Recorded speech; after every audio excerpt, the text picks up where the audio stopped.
আমার জীবনে অনেক পুরুষকে বউ আছে 3-4টা প্রেম করছে, বউ আছে বাট চরিত্র নষ্ট, বউ আছে স্টিল মেসেঞ্জার অন্য মেয়ের সাথে কথা বলে, বউ আছে কিন্তু এখনো রাস্তাঘাটে মেয়ের দিকে বাজে চোখে তাকায় বেড়ায়। এরকম পুরুষ আমাদের সমাজে আছে না নাই? বলেন আছে না নাই? আছে, অহরহ আছে। তাহলে প্রশ্নের জবাব কি? বউ থাকলে চরিত্র ভালো হয়, এর চরিত্র ভালো হয় নাই কিনা, এটা হচ্ছে প্রশ্ন।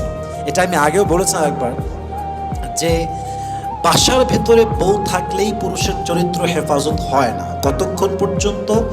যতক্ষণ পর্যন্ত পুরুষ তার ওয়াইফের প্রতি আসক্ত না হয়।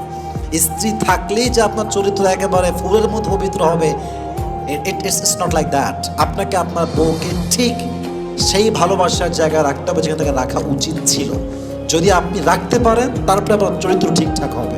আপনি আপনার বউরে ভালোই বাসেন না, পাত্তাই দেন না, টাইমই দেন না, তো আমার চরিত্র নষ্ট হবে এমনিতেই। আপনি যে কোনো মেয়ের দিকে তাকাবেন, আপনি যে কোনো মেয়ের সাথে পরকীয়ায় আপনি লিপ্ত হতে পারেন, ভেরি সিম্পল, ভেরি নর্মাল। যদি আপনার বউকে মন থেকে ভালোবাসতে পারেন যে আমি আমার বউকে ভালোবাসি এবং আমি জাস্ট তার প্রতি আসক্ত, পৃথিবীতে কোটি নারী থাকতে পারে বাট আমি তাদের একমাত্র ভালোবাসি, আর কারণ আমার ভালোই লাগে না, যদি আপনি এই চিন্তাকে মূল মাইন্ডে রাখতে পারেন, আপনি দেখবেন আপনার চরিত্র সত্যি ফুলের মতো পবিত্র হয়েছে।